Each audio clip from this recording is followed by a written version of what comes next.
நம்ம ஒரு டிசைன் பண்ணியிருந்தோம் வால்ஸு. அந்த டிசைனை வந்து வேணான்ட்டு கஸ்டமர் ஒரே மாதிரி பண்ண சொல்லிட்டாங்க. வால்ஸ் எல்லாம் ஒரே கலராக. அதுக்கு வந்து நம்ம ஓப்பஸோட வால்பட்டி அஞ்சையில் பேக் வாங்கி அது ஃபுல்லாகவே ஒரு கோடு அப்ளை பண்ணியாச்சு. ஸோ அந்த வாலில் தான் டிசைன் பண்ணியிருந்தோம். டிசைன் வேணாம் அப்படின்னு சொல்லிட்டாங்க.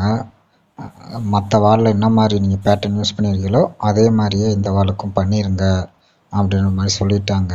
ஸோ அதனால் 2 கோடு பட்டி வந்து நம்ம வைக்கிறோம்.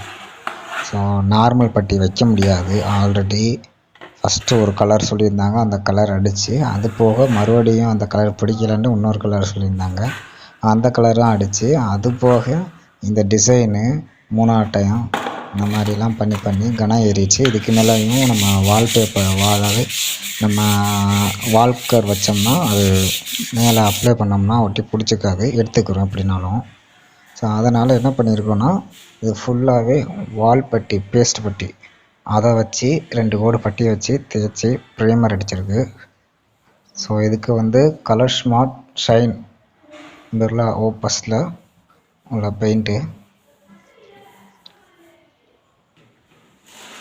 ஃபுல்லாக மேலே ஒயிட்டும் கீழே வந்து இந்த ப்ளூ கலரும் கொடுத்துருக்கோம். ஸோ கலர் வந்து சூப்பராக இருக்கும் பார்க்குறதுக்கு. ஷைனிங்குமே நல்ல கலராக நல்ல ஷைனிங்காக இருக்கும். இந்த பெயிண்ட்டு நமக்கு ராயல் ரேஞ்சுக்கு பார்க்குறதுக்கு இருக்கும்.